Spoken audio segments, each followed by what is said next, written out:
Bueno, entonces simplemente darles la bienvenida a todos y agradecerles que comprometan horas de su fin de semana para acompañarnos. Muchas gracias. Así que bueno, damos abierto esta segunda jornada del ILAP, la escucha psicoanalítica, y ahora Pedro Pablo Abril, un joven y pujante analista en formación de Guatemala, presentará y coordinará la primera mesa de hoy. Así que adelante, Pedro Pablo. Muy buenos días a todos, muchas gracias Susana y Ayla por el espacio. Los senderos entre la comunidad y el diván. El verdadero trabajo del psicoanalista está en su capacidad de escucha, más allá del setting que pueda ofrecer. Siempre estamos escuchando, no solo escuchamos a nuestros pacientes, más bien escuchamos a la comunidad.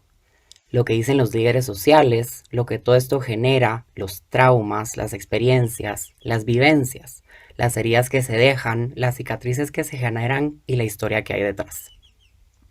Cada persona escucha según su historia, según su propia subjetividad y esto mezclado como un gran fiambre, un montón de hilos que tejen un colorido traje típico como los de las regiones latinoamericanas, de historias y contenido que se adapta a las necesidades y al hambre de la región, que contienen y arropan la cultura y el ciudadano, como un fular que contiene en su lugar lo que somos. ILAP abarca países como Ecuador, Bolivia, El Salvador, Honduras, Puerto Rico, Nicaragua, Guatemala. Hay un mismo idioma como continente de este gran fiambre que logra saciar lo que cada quien viene buscando, pero sin una escucha propia y del otro, sería muy difícil poder escoger lo que cada quien necesita y desea. El psicoanálisis se basa en eso, escuchar el deseo y la necesidad del paciente y la comunidad podrá necesitar lo mismo, la escucha. El inconsciente habla más allá de la clínica. Es algo diverso, pero que más allá de ser diverso termina estando interconectado como hilos en un solo telar, como lo es el apalabrar y la escucha en el dispositivo analítico. En ocasiones tiene el mismo sabor de la cultura, sazones e hilos que cada uno de nuestros pacientes y personas con las que convivimos día a día dejan. Esto es lo que nos llevamos y con lo que entretejemos trajes que arropan lo propio de cada cultura y región, pero que se interconectan con otros. Así como crear un plato en la cocina o tejer un traje típico, algo muy propio de la cultura latina, toma varias vertientes cuando un ingrediente en particular o el carrete del hilo de un color en particular se acabaron.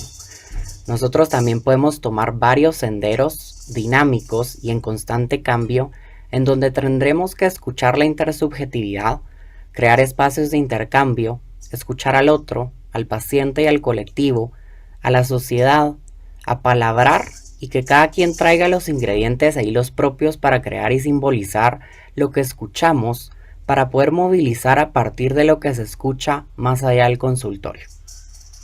Hay senderos que se toman para poder comprender lo que cada quien vive y necesita, senderos que se pisan despacio, así como cuando un platillo se prueba despacio y con pausas para saber qué le hace falta, si sal o si se nos fue la mano con algún condimento, y así como muchas veces se le pide a otro que pruebe para ver qué le parece el sabor y la sazón, es necesario el uso de distintas disciplinas, de culturas y ciencias para que todos probemos qué le hace falta a la sociedad, al paciente, al analista, al consultorio incluso.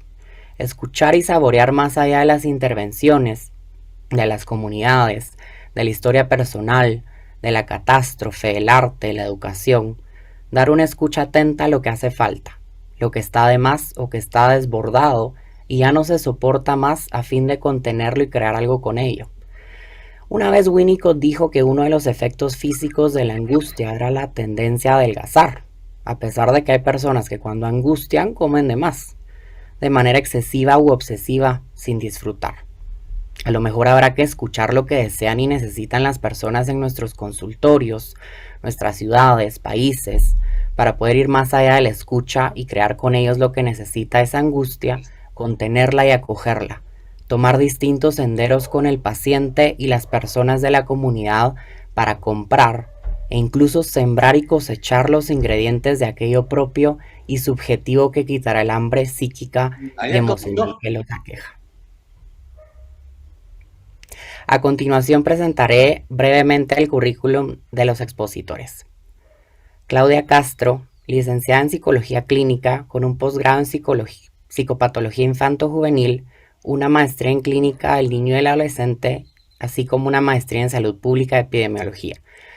Es presidenta de la Asociación Guatemalteca de Psicología, catedrática universitaria, supervisora práctica clínica en Clínica Víctor Frankl de la Universidad Francisco Marroquín, cofundadora de la revista Lúdica, práctica en clínica privada y es analista en formación del Instituto Latinoamericano de Psicoanálisis.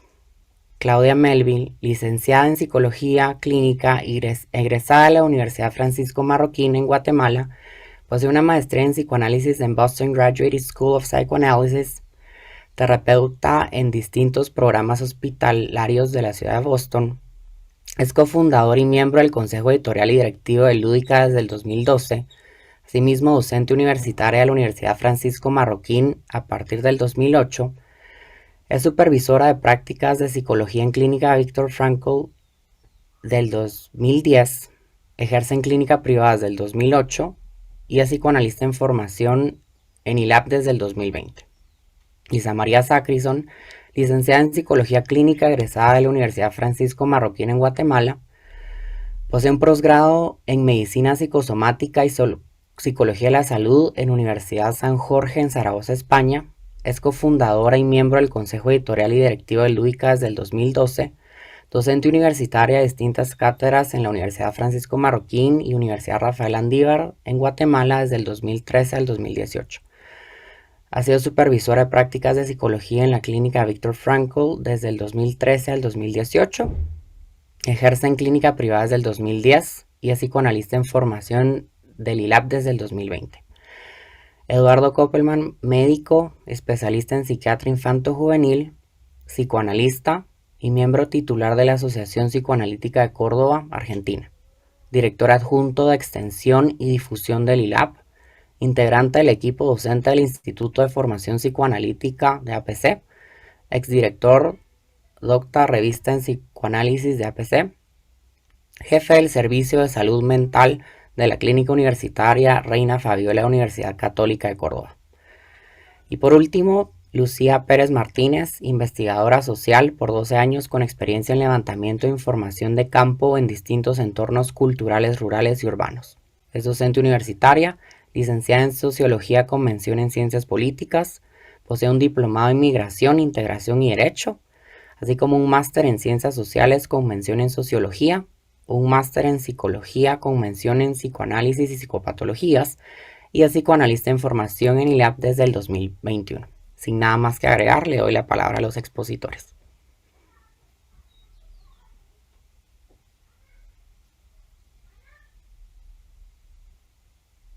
Empezaba yo, ¿verdad?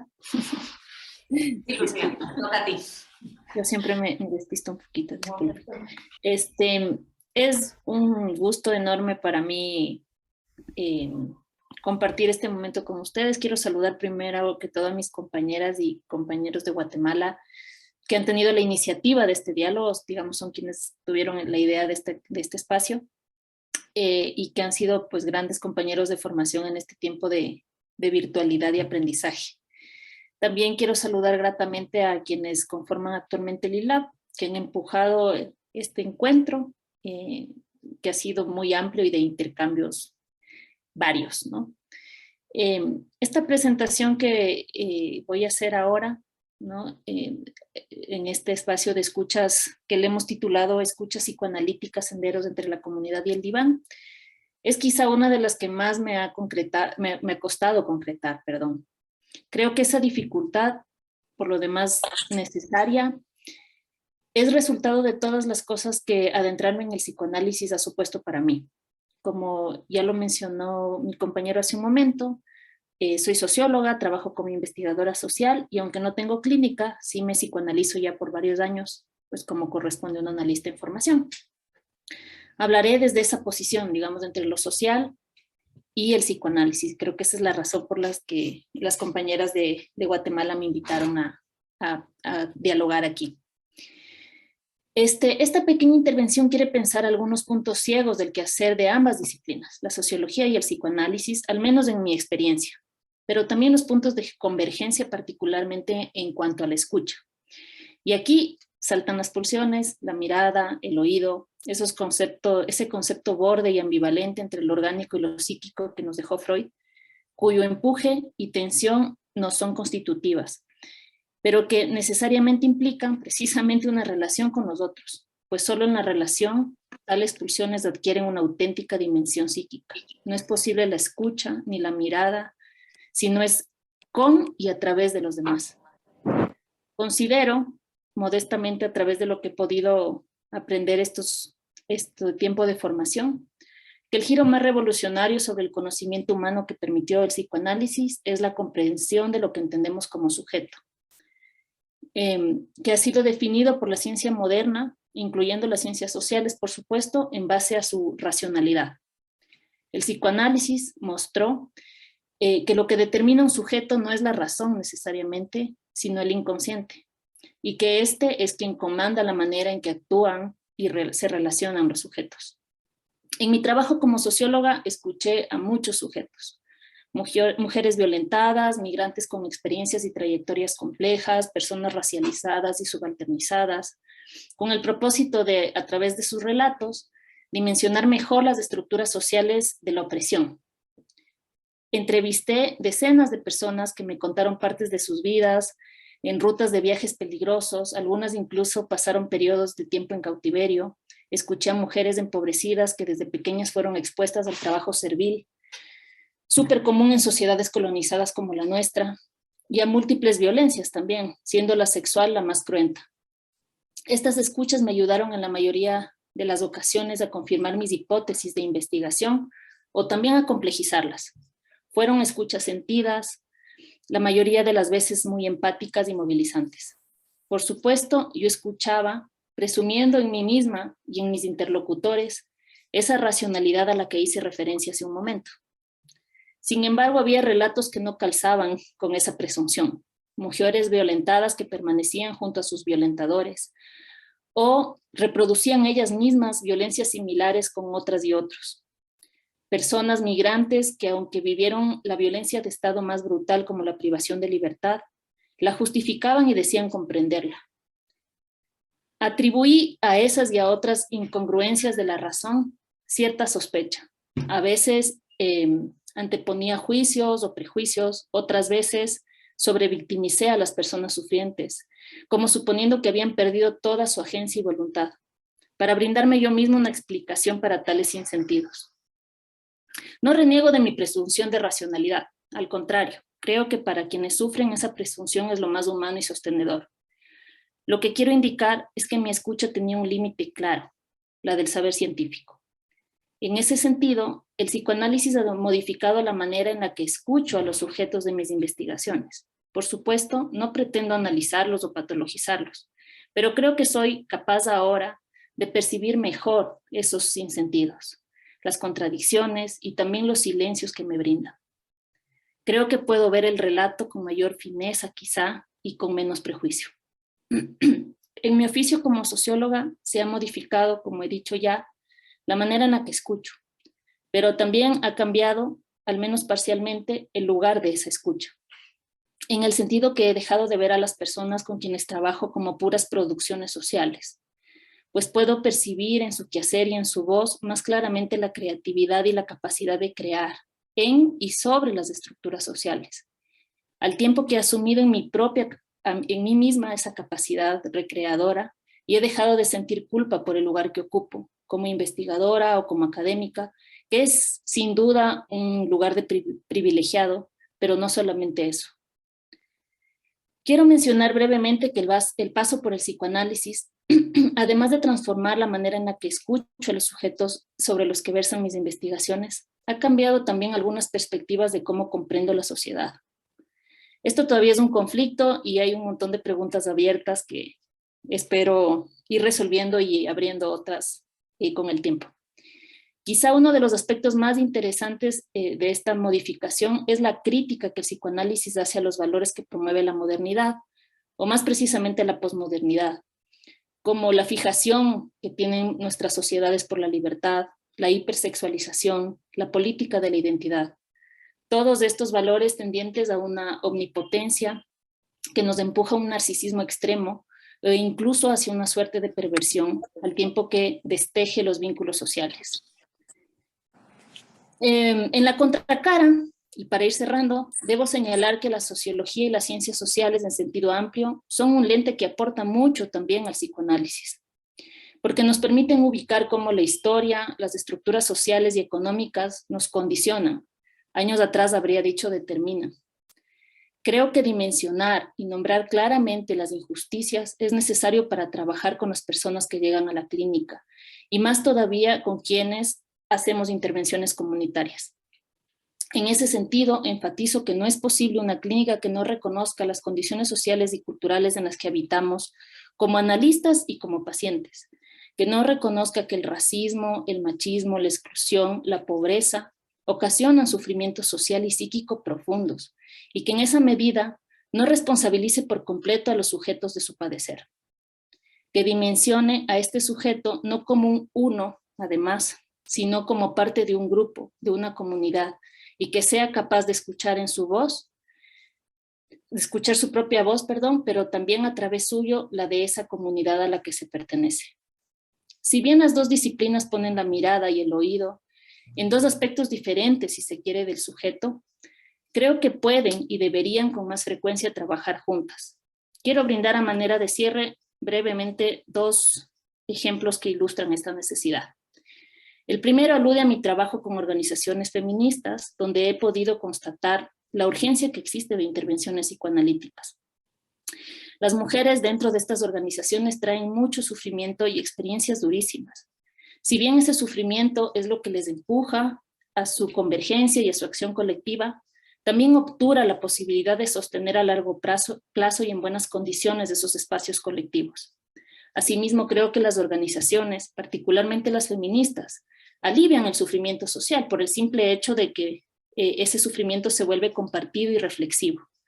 Sin embargo, no siempre alcanzan para solventar en lo personal y en lo grupal el sufrimiento, y pueden instalar a algunas mujeres en el lugar de pura o víctima. El otro ejemplo es brevemente el caso ecuatoriano, ¿no? Hacer psicoanálisis y tener clínica en países como el nuestro no puede hacerse de la misma manera en que lo hacía, por supuesto, Freud en Europa, además hace tanto tiempo. Ningún saber y ningún quehacer puede descontextualizarse. En el caso ecuatoriano, esto implica conocer las enormes diversidades culturales, por un lado, y reconocer las enormes injusticias también que nos constituyen, por el otro. Tenemos 14 nacionalidades indígenas con sus propias lenguas, profundamente afectadas por la colonialidad, cuyas culturas se desprecian y se asedian sistemáticamente. Un país donde el 50% de la población vive en pobreza o en extrema pobreza, indicador que se acentúa enormemente en las zonas rurales donde justamente habitan las poblaciones indígenas. Una sociedad donde cada 3 días muere una mujer asesinada por el hecho de serlo, donde 130,000 personas han migrado de forma clandestina e irregular solo en el último año a causa del desempleo y la falta de oportunidades. Son solo algunos datos que nos muestran en qué lugar viven las personas que se sientan en el diván de los psicoanalistas ecuatorianos. Creo que ayudaría mucho, tanto para hacer una buena clínica como para aportar en una mejor sociedad en sentido amplio, poner los dos ojos y los dos oídos, el clínico y el social, a trabajar en conjunto, para al menos vislumbrar o imaginar esos puntos ciegos de una y otra disciplina e intentar sortearlos. Eso, muchas gracias.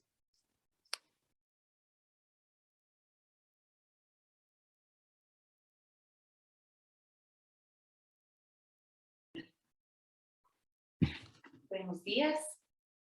De parte del equipo de Lúdica, Claudia Castro, Lisa Sacrison, Claudia Melville, queremos agradecer la oportunidad de ser incluidas en esta interesante mesa. Nuestro trabajo se titula Senderos lúdicos entre el diván y la comunidad. ¿En qué comunidad estamos escuchando? Lo que caracteriza el trabajo psicoanalítico está en la capacidad de escucha del propio psicoanalista más que en la configuración del espacio físico. Bajo esta premisa, el movimiento de la escucha analítica en los senderos desde el diván y hacia el diván puede ser muy enriquecedor. Es muy importante formular ese espacio entre el diván y la comunidad, así como la comprensión de los matices de cada uno. El recorrido entre el diván y la comunidad debe incluir el tránsito por los espacios intrasubjetivos e intersubjetivos. La escucha del psicoanalista, desarrollada desde su análisis personal, su formación teórica y desde el trabajo de supervisión de casos, ofrece una experiencia distinta a la escucha no entrenada desde estas experiencias. La escucha del psicoanalista será atravesada por su contexto histórico, social y cultural. La escucha de Freud, un judío en Viena a mediados de los años 1800, fundó una narrativa que marcó su propuesta analítica. La experiencia de Bion, nacido en India y luego participando en 2 guerras mundiales, otorgó al psicoanálisis una perspectiva distinta del psiquismo individual y grupal. La realidad externa y los traumas de orden social impactan la realidad psíquica. En el presente trabajo intentamos narrar lo que significa introducir el psicoanálisis en Guatemala, lo que caracteriza la escucha en nuestro contexto y los esfuerzos sostenidos de Lúdica en ese tránsito entre el diván y nuestra comunidad. En lo que nos gustó llamar contexto, subtexto y sendero, vamos a plantear lo que significaría tropicalizar, si se quiere, el psicoanálisis en la región. Si bien lo intrapsíquico se enmarca en una profunda universalidad, los contextos dan forma a la experiencia subjetiva del psiquismo. Así, hacer un proyecto psicoanalítico en China, por ejemplo, variaría importantemente de lo que ha significado hacer uno en Centroamérica, en Guatemala y con nuestros compañeros en Centroamérica. En Guatemala, al menos, los senderos iniciales fueron desembocaduras de algunos exponentes sudamericanos, argentinos en su mayoría, y de la especialización de Claudia Melville en Estados Unidos. Esto también marca un sendero del diván a la comunidad. El acercamiento psicoanalítico inicia como un producto importado, entre comillas, que había que regionalizar, tropicalizar. El concepto tropicalizar es un concepto tomado de la economía y se refiere a la operación de adaptar las características de lo que se lleva a los ritmos específicos de la región. En términos más apropiados, son esas adaptaciones necesarias para una internalización adecuada. Tropicalizar también incluye las marcas específicas de esta región. Una de las características de nuestro actual grupo de formación en ILAC incluye y abarca países como Ecuador, Bolivia, El Salvador, Honduras, Puerto Rico, Nicaragua y Guatemala. Ha sido la gracia que nos procura y nos provoca algunas aplicaciones de las palabras en el mismo idioma, ¿verdad? Además del estado casi trágico y cómico de las situaciones políticas. Siempre o casi siempre hay algún país en llamas, por lo menos los que estamos en formación actualmente. Unos por la vía política, otros por catástrofes naturales anticipables. El psicoanálisis propone de y a la comunidad. La escucha que integre para lo que se ha llamado en otro contexto una memoria histórica. Y en este tan solo diremos un recordar para no repetir. El psicoanálisis sabe trabajar con la historia. Una historia de la conquista de la región que fue particularmente violenta y saqueadora, dejando desde entonces países frágiles y pobres con estados corruptos. La censura, la persecución política, marca tanto la dificultad como la necesidad de apalabrar en mayúsculas y sostener identidad e identificar formas sostenibles de que el psicoanálisis pueda florecer aquí. A veces nos ha tocado no solo hacer un psicoanálisis silvestre, sino uno salvaje, que a pesar de todo es una propuesta valiente, manteniendo el mismo espíritu de Freud y el proyecto psicoanalítico de sus inicios. Desde Lúdica creemos en un proyecto que sea incluyente y sostenible para albergar las singularidades de la comunidad y las particularidades en las que se manifiesta el inconsciente en la trama del contexto. Dentro de este contexto guatemalteco, en el 2011, en la librería Sofos, nos reunimos nosotras tres a tomar un café. Y ahí nació lo que ahora llamamos Lúdica. Lúdica surgió como un espacio en el que deseábamos intercambiar ideas y conocimientos psicoanalíticos, con el anhelo de ir generando propuestas novedosas que jueguen con las clásicas fundamentales del psicoanálisis. Reconociendo los alcances de los diversos enfoques psicoanalíticos, se abrió este espacio para complementar las distintas perspectivas que componen este campo, brindando mayor riqueza al quehacer clínico, al estimular nuevas inquietudes y nuevos senderos en la práctica clínica. Empezamos con una revista digital. En las páginas de las 22 ediciones publicadas fundamos un lugar de respeto y diálogo para las distintas teorías psicoanalíticas, con el objetivo de inaugurar un nuevo espacio psíquico convergente para quien acudiera a su lectura. Al mismo tiempo, proponiendo y estimulando a colegas guatemaltecos con quienes leíamos y discutíamos la teoría psicoanalítica a que escribieran y compartieran sus ideas, al igual que los analistas de otros países con quienes habíamos tenido contacto a lo largo de los años. En estas páginas decidimos abrir también un espacio a lo cotidiano, al arte guatemalteco en sus distintas expresiones, pues como ya sabemos, el arte y la escucha psicoanalítica convergen en tantos puntos. Con este objetivo inició y se ha mantenido Lúdica. Empezó como una revista digital. Luego se amplió a un aula en la librería Sofos, la única que traía libros de psicoanálisis a Guatemala y donde este proyecto había nacido.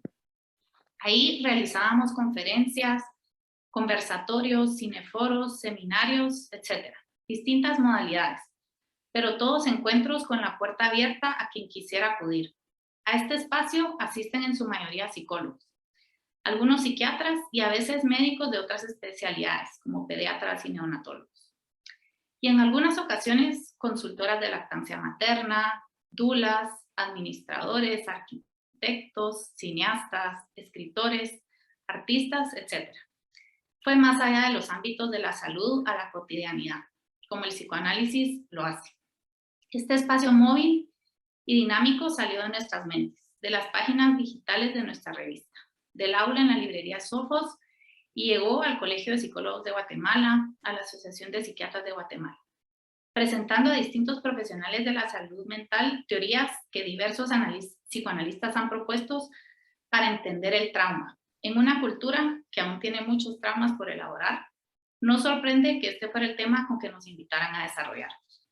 Nos sostuvimos en las aulas universitarias, intentando dar una degustación a los futuros psicólogos y a psiquiatras en formación, presentando un poco de lo mucho que la teoría psicoanalítica tiene que ofrecer.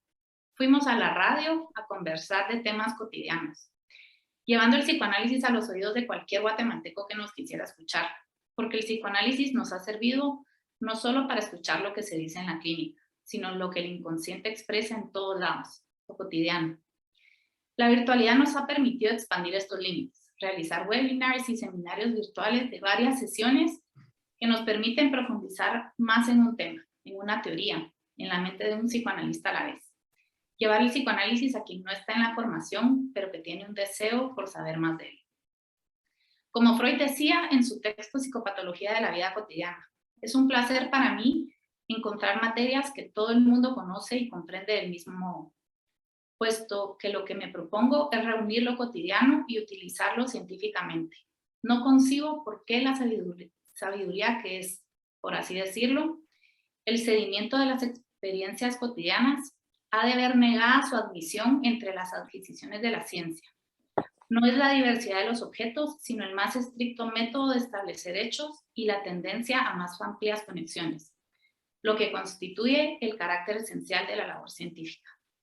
Tras haber inaugurado y sostenido Lúdica por varios años, como ese espacio que aloja a quien quiere conocer y escuchar del psicoanálisis, hemos tenido la presencia de varios analistas miembros de la Asociación Internacional de Psicoanálisis, que nos han acompañado y aceptado nuestra invitación para habitar este espacio de forma virtual y presencial con nosotras, trayendo un poco de su pensamiento a nuestras páginas de actividades. Entre ellos están Norberto Maruco, Luis Hornstein, Yolanda Gampel, Rubén Zuckerfeld, Moti Beñacar y Daniel Ripesi, para mencionar algunos.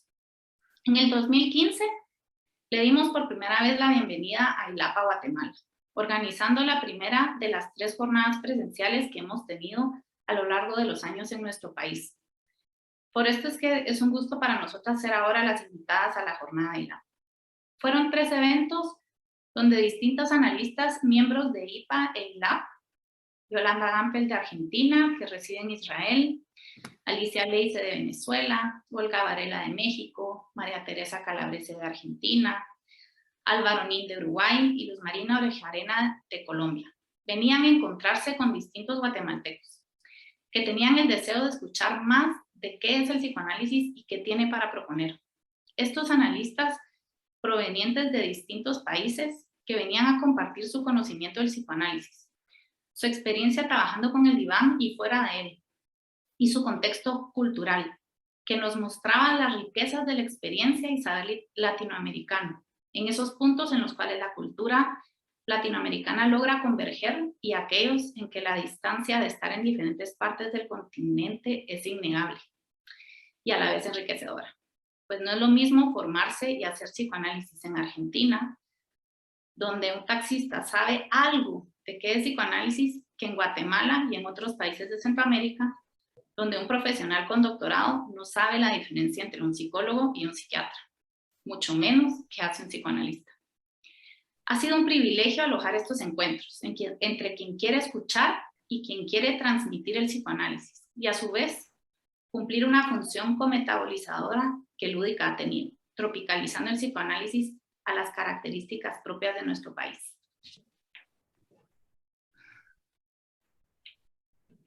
Los senderos de la escucha analítica son dinámicos, bidireccionales. El acercamiento a otros profesionales de diversas disciplinas, como lo planteó Lisa, nos ha brindado preguntas que quizás no se habían formulado en el consultorio. El tipo de escucha analítica que se requiere en el trabajo intrasubjetivo e intersubjetivo.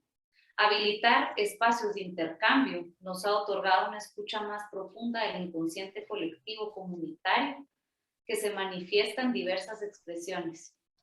Se evidencia una necesidad de apalabrar y de sostener identidad ante los acontecimientos históricos atravesados en nuestra región. Sostener una escucha desde esas necesidades y crear espacios elaborativos ha sido una tarea que Lúdica ha sostenido a lo largo de estos años. La escucha analítica en el consultorio es rica, atenta y profunda. El analista de la comunidad alcanza a simbolizar la problemática comunitaria. El analista en la comunidad descubre otros elementos interdisciplinarios. El analista, desde su escucha particular, puede movilizar a la comunidad con los elementos que ésta posee, utilizar la comunidad como recurso en sí mismo, aprovechando sus lazos sociales, sus símbolos, y actuar desde ahí más allá del consultorio. Muchas gracias. Muchas gracias.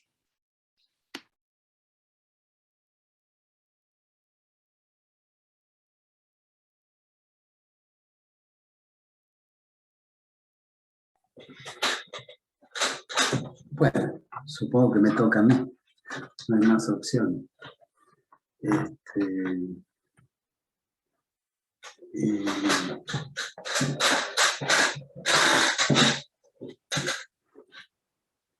La verdad que tanto Lucía como las colegas de Lúdica han dejado no solamente un piso muy alto, porque han sido 2 exposiciones excelentes, sino que muy movilizadoras, muy motivadoras.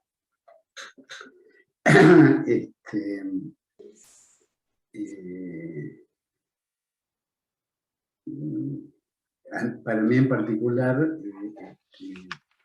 la exposición de Lucía me volvió a contactar con una de las experiencias más intensas que yo he vivido como psicoanalista, que fue trabajar en comunidades marginales, en proyectos de prevención en salud mental, cuando en Argentina retorna a la democracia, a partir del año 83.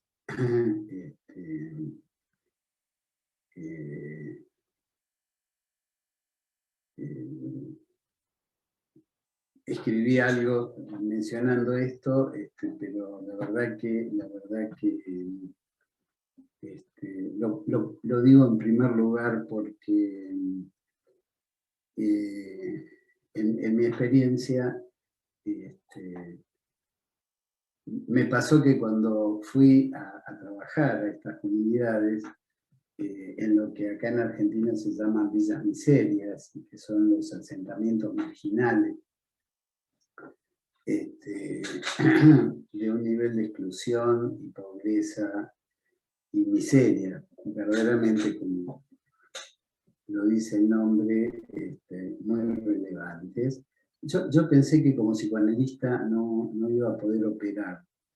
Me preguntaba qué podría hacer yo como psicoanalista en medio de esto, y a medida que fui caminando por los ranchos, las callejuelas, visitando familias, escuchando a la gente, descubrí que yo pensaba como un psicoanalista. Naturalmente, no interpretaba ni muchísimo menos, pero la herramienta con la que yo pensaba las situaciones que vivía, de lo más diversas, las demandas de un jardín, de una familia, de un niño, o algún tipo de situación, fue como un reencuentro para mí con el psicoanálisis. Y la ponencia de las colegas de Lúdica, bueno, yo soy ignorante de las teorías económicas, pero la idea de tropicalizar el psicoanálisis a mí me evocó muchísimo el manifiesto antropófago de Oswald de Andrade, de 1928, no sé si lo tienen, si lo recuerdan, que fue el que dio origen al movimiento modernista en Brasil, y que me parece una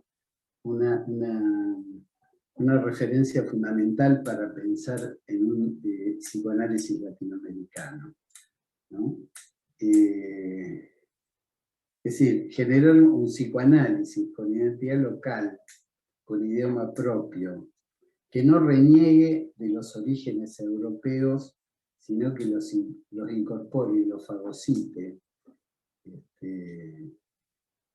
No sé si recuerdan que el manifiesto antropófago utiliza ese nombre para retomar la experiencia de un obispo portugués que, volviendo de Brasil a Portugal, es capturado por los indios, creo que tupíes o caribes, y se lo comen, ¿no? Oswald de Andrade lo toma como una metáfora de la incorporación del extranjero para hacer lo propio, ¿no? En ese sentido, considero que debemos apropiarnos de las teorías psicoanalíticas que recibimos de Europa, iba a decir de los países centrales, pero adhiero a la posición de Hugo Achúcar, un uruguayo muy interesante en relación, que habla mucho de la relación entre periferias entre centros y periferias, ¿no? Hay un trabajo de él, que es el que evoqué, que se llama algo así como el balbuceo de las periferias. Ese es sumamente interesante para diluir esa oposición y pensarla de una manera mucho más descentrada, ¿no? Donde las periferias también son centros y los centros son periferias. En ese contexto me sonó la idea de tropicalizar el psicoanálisis. Como la propuesta de la mesa esta juega en torno a una vieja cuestión, que a su vez está permanentemente renovada. Es tremendamente actual, y es la que da título a nuestra mesa, la de las relaciones, los senderos, los caminos entre el psicoanálisis y la comunidad, esta vez atravesadas por la escucha psicoanalítica. Nuestro oficio, nuestra profesión de psicoanalista tiene raíces a fines del siglo XIX, ¿sí? Es anterior al siglo XX, pero es una práctica que está en una transformación permanente. Su condición de subsistencia y de actualidad justamente reside en esa capacidad de permanente transformación. Y creo que la relación del psicoanálisis con el contexto social y cultural y también político siguen el mismo camino, ¿no? Hay una permanente actualización, me parece que tanto el trabajo de Lúdica como el de Lucía dan cuenta de eso.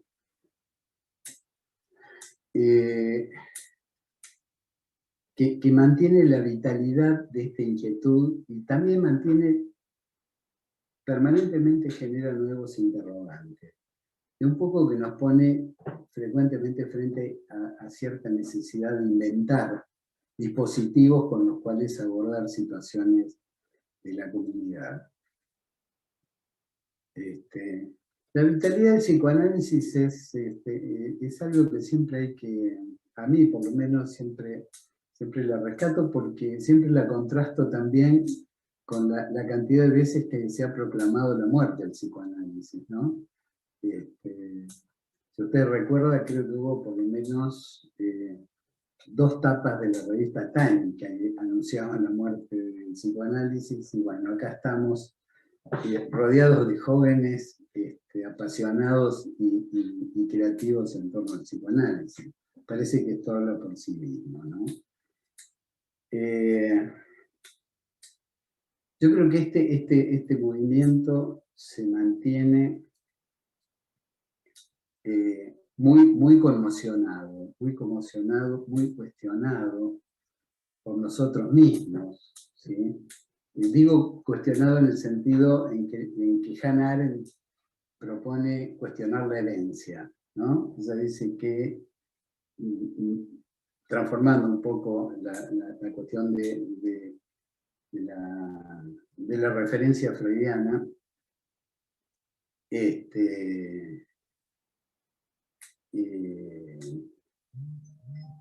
de apropiarse lo heredado, ella dice que lo que se hereda es lo que se recibe y se cuestiona. Cuestiona, entiendo yo, en el sentido de se interroga permanentemente, ¿no? Entonces estos vínculos con la comunidad están atravesados por toda esta vicisitud. Lucía daba cuenta de algunas de las más actuales, ¿sí? Yo, cuando empecé a hacer referencia a esto, decía, cuando volvió la democracia. Nosotros, yo no sé si ustedes conocen mucho de esta historia, pero cuando fue el último golpe de Estado, en el año 76, en la Argentina se hicieron autos de fe en los que se quemaron miles y miles de libros. Yo cuando escribí esto en el texto, se me escapó una nota de humor negro, porque escribí, debo confesarlo, no sé si es muy prolijo, que a veces también quemaron a los escritores, no solamente a los libros. Entre esos libros quemados en autos de fe, puntualmente acá en Córdoba, entre otros lugares, estaba obviamente las obras de Freud, ¿no? Toda referencia psicoanalítica fue para la hoguera. Se cerró la facultad de psicología y la mayoría de los psicoanalistas que eran referentes en ese momento o terminaron presos o exiliados, y muchos desaparecidos hasta el día de hoy. Bueno, tampoco eso es nuevo, ¿no? Freud también fue perseguido en Viena y de no mediar la ayuda que recibió para ir a vivir a Inglaterra, probablemente también hubiese terminado en la hoguera, ¿no?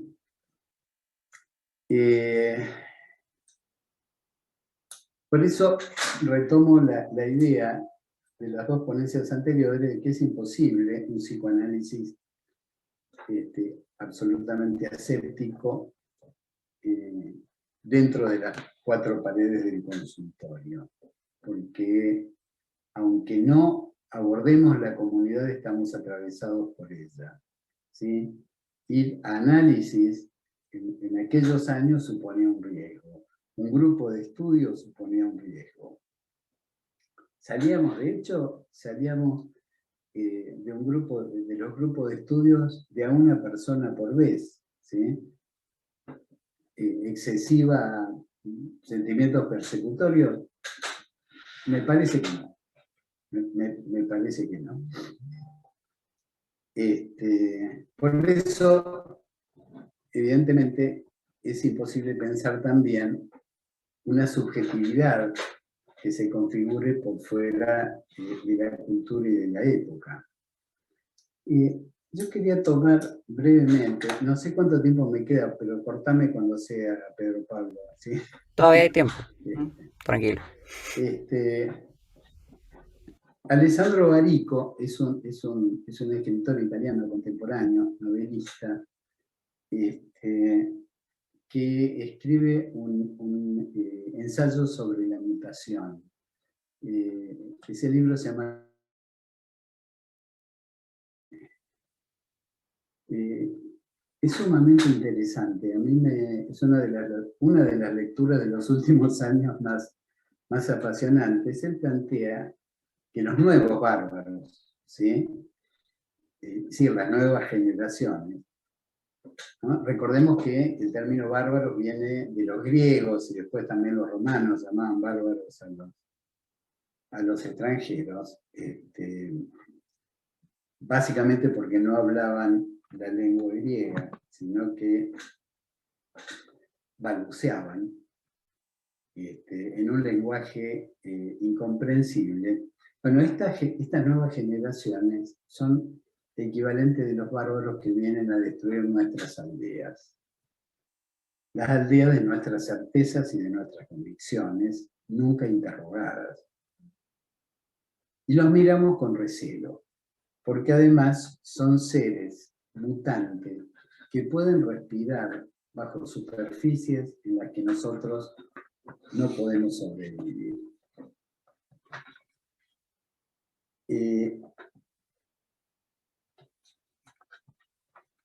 La metáfora esta acerca de los procesos de subjetivación de las nuevas generaciones se complementa con otro libro de Barico que se llama The Game, en el que homologa el funcionamiento psíquico a ciertas características de los juegos cibernéticos, y allí su nombre. Por ejemplo, una de las cosas interesantes e inquietantes sobre las que él habla, de una manera que además tiene mucho que ver con el psicoanálisis, porque en ningún momento lo hace en un tono de crítica, ¿no? Sino meramente descriptivo, ¿no? Como algo muy descriptivo. Tal vez podríamos decir alguno de nosotros al modo bioniano. Pone en juego la oposición entre profundidad, la profundidad de las cosas en las cuales recibe la esencia de las cosas desde un pensamiento que viene de la modernidad, diciendo que tal vez ahora habría que buscar el corazón de la experiencia no ya en las profundidades, sino en la superficie, ¿no?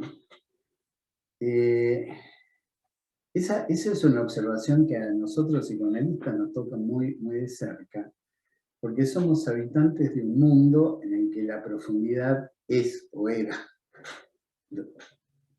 podríamos discutirlo, un valor inalienable. Y somos practicantes de un oficio en el que la verdad siempre está más cerca de lo latente que de lo manifiesto.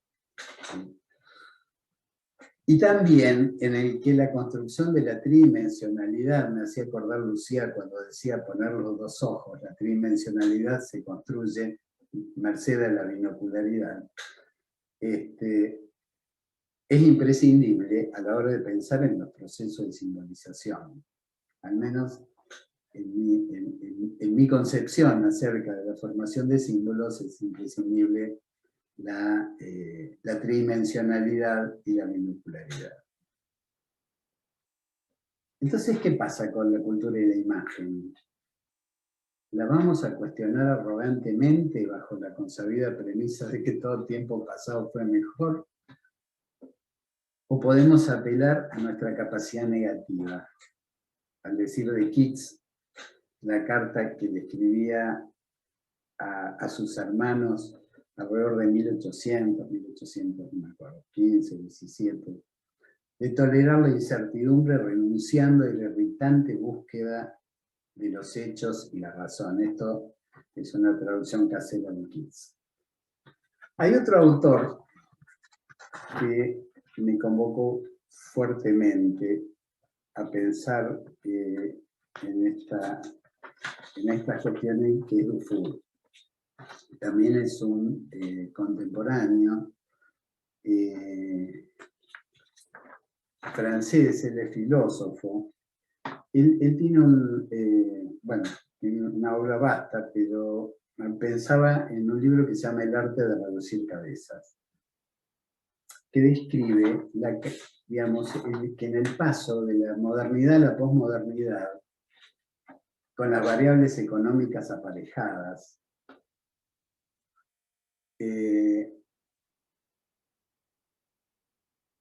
sucede merced o se observa tanto la caída del sujeto crítico kantiano como del sujeto neurótico freudiano. Esto ya nos toca mucho más de cerca. También la pérdida de la política y la religión como ordenadores sociales y psíquicos. Estas mutaciones son las que dan lugar, según Dufour, a las presentaciones a una transformación en la clínica, ¿no? Es interesante porque están miradas desde el lado no de quienes, desde adentro del psicoanálisis, discutimos si es la misma patología de antes con otra presentación, o si son nuevas patologías, y esa discusión que duró tanto tiempo. ¿Perdón?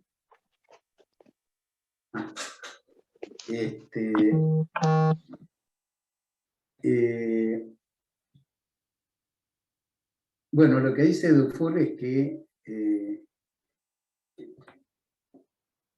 en lugar de la psicopatología a la que tal vez los mayores estamos más habituados, motivada por sentimientos de culpa, inhibiciones neuróticas o conflictos edípicos, ha dado lugar a una clínica donde prevalecen adicciones, violencia, suicidios, anorexias, bulimias, ataques de pánico, escarificaciones, que son todas expresiones en las cuales se las puede pensar desde un déficit en la capacidad simbólica, ¿sí? Y que, según él, obedecen a estos cambios estructurales que atraviesan tanto la economía como la cultura.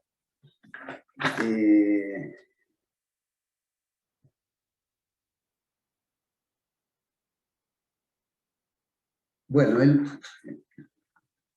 tampoco es del todo novedoso, ya Lacan había advertido acerca de de lo astuto que es el capitalismo y cómo se consuma también, que se consume a sí mismo en relación a las vicisitudes de la sociedad de consumo. A lo mejor podemos retomar esta cuestión después. En resumen, la constitución de la subjetividad en la posmodernidad ya no es aquella con la que estuvimos habituados a lidiar y a funcionar nosotros mismos. Creo que para recorrer estos senderos que nos permitan entender un poco mejor acerca de por ejemplo, de la construcción de la subjetividad, no nos alcanzan las teorías psicoanalíticas que conocemos. Y es aquí donde tenemos que apelar a las otras disciplinas. Sin los sociólogos, sin los antropólogos, sin los economistas, sin pensadores distintas, y sin también autores como Morin, por ejemplo, que planteen las teorías de la complejidad como un requisito para el pensamiento, que tiende a abolir las polaridades y los discursos maniqueos, y admita mucho más espacios para las complejidades, las distintas estratificaciones del pensamiento. Es muy difícil que podamos avanzar en este sentido. Y cuando digo otras disciplinas me refiero desde las biológicas, las sociales, el arte, la comunicación y demás. Como decía antes Lucía, no podemos, hoy no podemos pensar la sexualidad con 3 ensayos. ¿Sí? Las cuestiones de la diversidad sexual nos imponen a que abordemos otros tópicos. Deberemos leer a Paul Preciado, deberemos leer a Judith Butler, como hay que leer a Bauman para entender la modernidad líquida, o como hay que leer literatura, no sé, a John Berger o a cualquiera que nos convoque, sin esperar que nos dé una respuesta. Sino, ¿sí? Pensé que alguien hablaba. Sino, simplemente, no es tan simple, pero sí poder esperar de todo eso que amplíe nuestra capacidad de pensar. Si pretendiéramos volver a documentarnos en el psicoanálisis, estaríamos muy cerca de caer en aquello contra lo que nos advertía Freud cuando hablaba de una concepción del universo, ¿no? La Weltanschauung, en la que una teoría es capaz de responder a todas las preguntas, ¿no? Me parece que me debe quedar muy poco tiempo y quiero señalar solamente algunos campos que para mí son particularmente caros, como decía antes, el del trabajo en comunidades. Recuerdo en este momento una colega de Córdoba, Adriana Pontelli, que escribió un trabajo que se llama El psicoanálisis con los pies en el barro. Cuando ella salió a trabajar luego de una tremenda inundación que hubo acá en las Sierras Chicas, en Córdoba, cerca de la ciudad,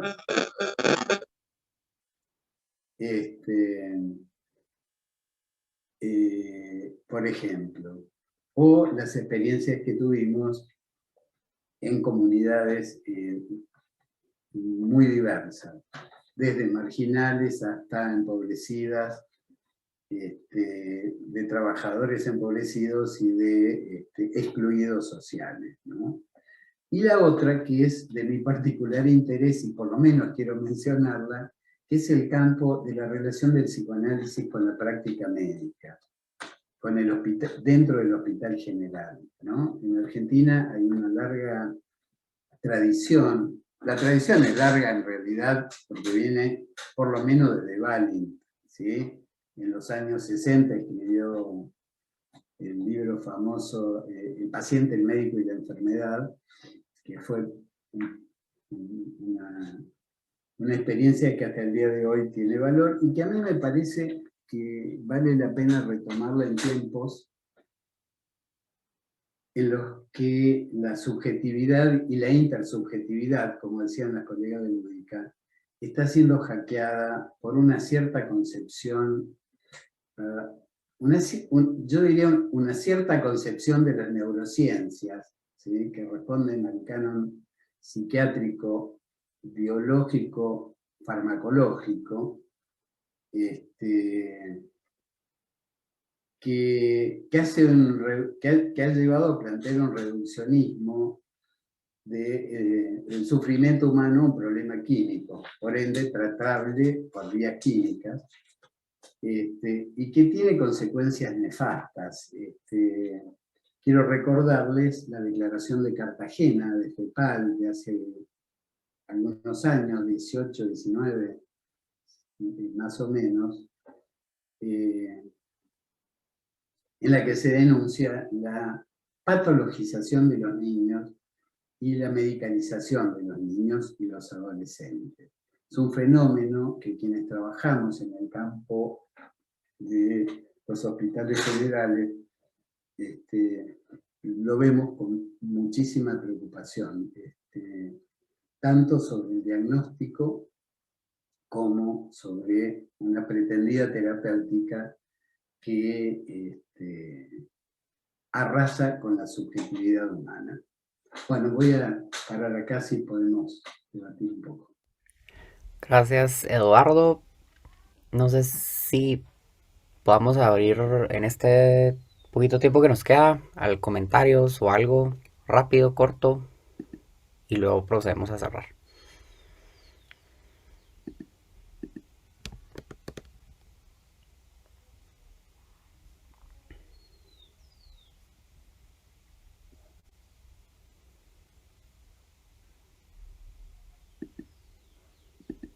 Pedro, pregunta Mariano si puede hablar, no sé si lo ves por ahí. Ah, perdón, no vi Mariano, disculpa. Sí, claro.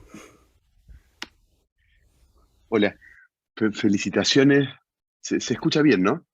Felicitaciones, me pareció tremendamente interesante lo que escuché. Y quería hacer como una observación, ¿no? Porque esta mesa, al situar la comunidad, me parece que sitúa la variable, uno podría pensar la variable espacial, ¿no? La mesa que viene sitúa la variable temporal. Y nosotros estamos acostumbrados en psicoanálisis a pensar esas dos variables, o de un modo quizás un poco acotado, ¿no? Siempre como en el plano de la transferencia o del setting, y me parece que lo que yo escucho en esta mesa, y seguramente va a pasar en la que viene también, es una ampliación de ese campo.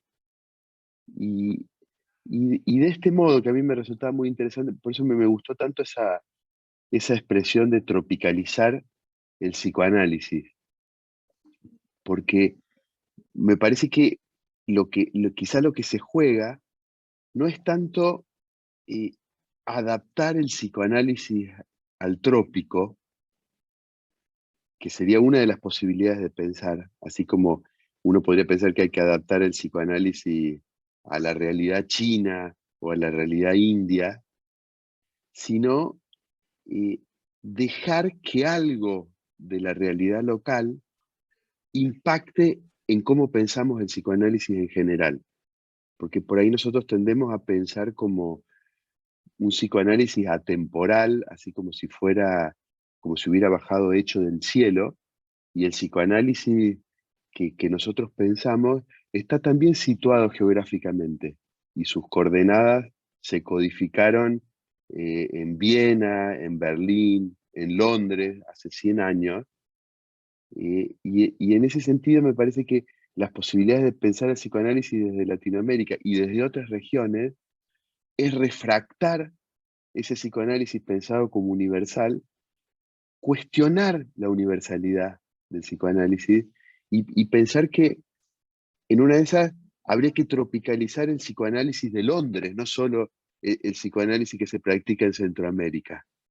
Me parece que el psicoanálisis que viene puede ser mucho más rico si aparece refractado desde muchos lugares, ¿no?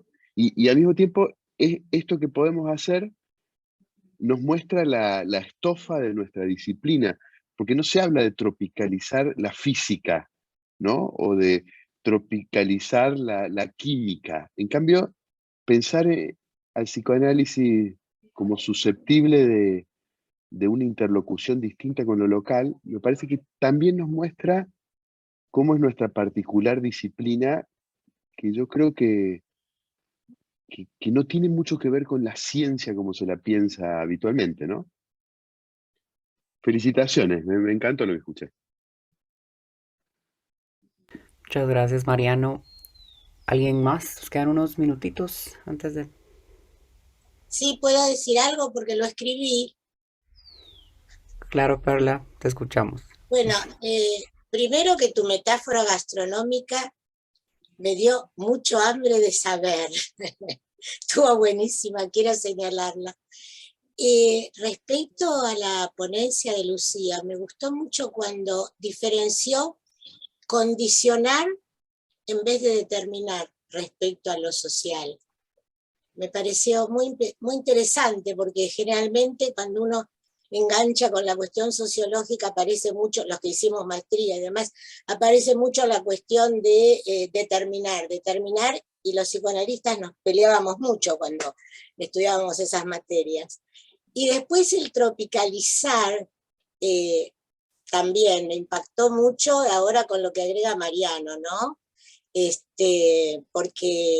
Porque es un término que mueve mucho, mucho la cuestión de lo que es un tipo de estructura y de modo de pensamiento, porque me pareció importante que pasaran un término de la economía a una economía libidinal, que es la que realmente mueve y permite hacer cosas, y tener acceso a una actividad sublimatoria tan importante como la que hicieron. Y respecto a lo que pude escuchar de Eduardo, porque me hacía un poquito de acople, me quedaron dos conclusiones en mi cabeza. Una es aceptar la propia castración, la castración del otro en lo que se refiere a nuestra, qué sé yo, no lo llamaría ciencia, a nuestra praxis, a nuestras intervenciones, a todo lo que podemos hacer. Y la otra cosa que me quedó, que es una cosa que pienso siempre, después que uno circuló por muchos lugares y cuando hablaste del hospital y demás, es que tenemos que valorar que tenemos un Stradivarius y que el Stradivarius se puede tocar en todas partes, siempre va a ser un Stradivarius. Y bueno, me trajiste al recuerdo eso que me parece interesante tener presente. Gracias, y como siempre estas mesas son muy, muy enriquecedoras.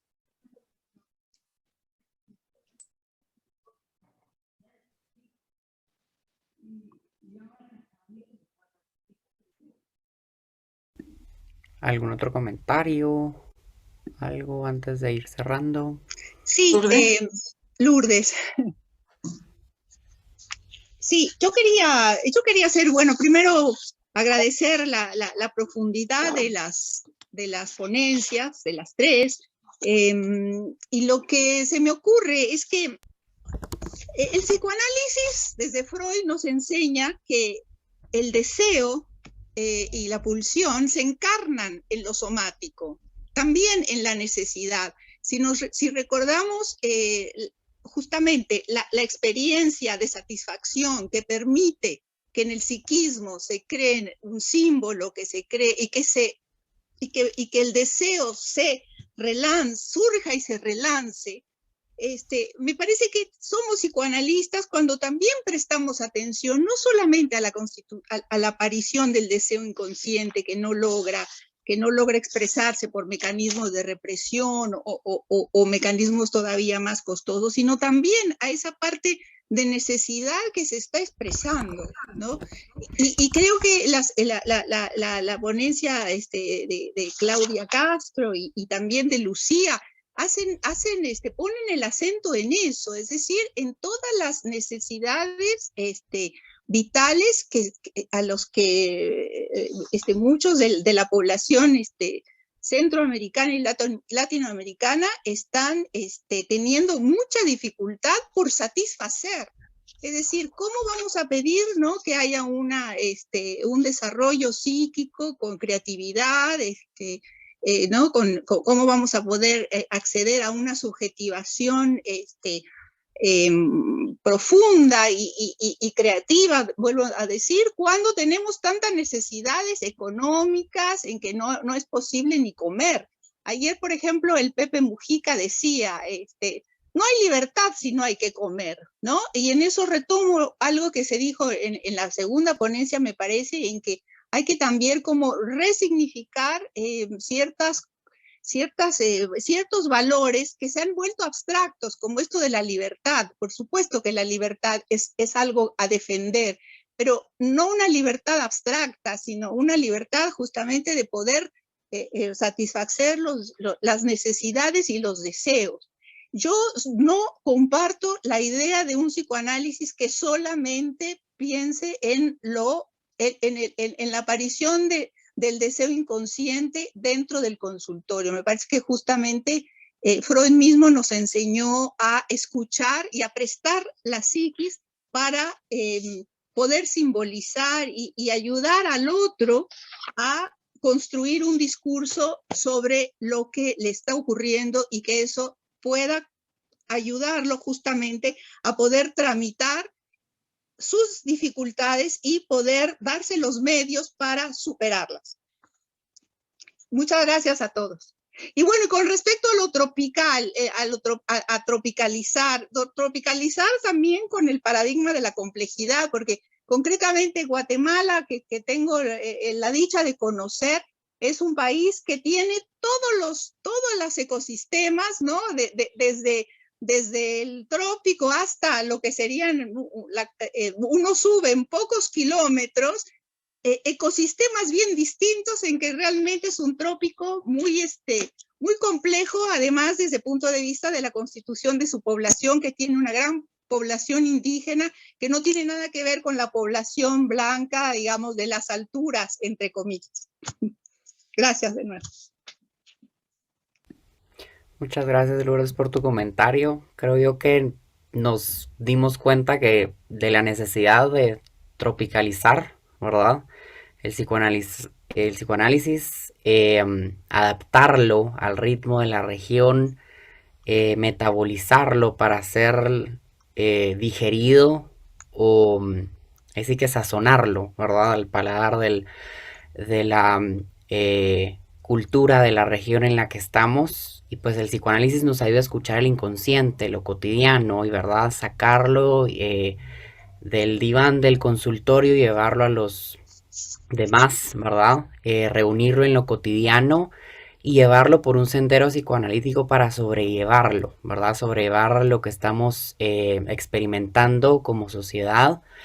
Y de igual manera se debe apalabrar, generar espacios para poder contener, sostener lo que pues quisiéramos poder decir lo que cada persona en nuestra comunidad tiene, pero sería imposible, ¿verdad? Pero sostener a partir de la escucha, ¿verdad?, la necesidad de la cultura, generar espacios elaborativos, escuchar y que esta escucha salga del consultorio a la comunidad y albergar, ¿verdad?, lo que cada comunidad trae, ¿verdad?, hacer propio el psicoanálisis, ¿verdad?, y ofrecerlo como, siguiendo lo gastronómico, un plato que deleite, ¿verdad? Y de igual forma el psicoanálisis no puede ser aséptico a la comunidad, pues estamos atravesados por la comunidad, así que habrá que incluirla y elaborar a partir de ella. Con esto damos finalizada la mesa. Muchas gracias a los exponentes, a todos ustedes por escuchar, al espacio del ILAP. Muchas gracias por crear estos espacios para poder compartir, para poder crear, ¿verdad? Juntos, y pues nos vemos en una próxima. Muchas gracias. Gracias, Pedro, por A la ustedes, moderación. gracias, Lucía, Claudia, Lisa. Gracias, Pedro, estuvo magnífica. gracias. Un gusto compartir mesa y vernos aquí. Muchas Ay, gracias. sí. Siempre que